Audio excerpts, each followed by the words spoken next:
Sürünənlərə aid olan erkək heyvanın somatik hüceyrəsinin bölünməsi zamanı anafaza mərhələsində xromosom və xromatidlərin cəmi 48-dir. Bu canlıda ilişik genlər qrupunun cəmi neçə edər?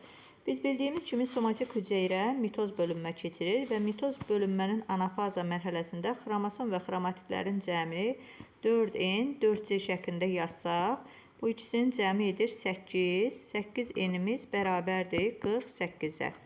Buradan da enimiz bərabərdir 48-i böləcəyik 8-ə, cavabımız edir 6. Deməli, haploid xromosom dəsti 6-ya bərabərdir. Diploid də olsa 2 enimiz bərabərdir 12-yə. Və deyir, bu canlıda ilişik genlər qrupunun cəmi neçə edər? İlişik genlər qrupunun sayı haploid xromosom dəstinə bərabərdir. Və testimizin düzgün cavabı 6-dır. Deməli, ilişik genlər qrupunun cəmi 6-ya bərabərdir.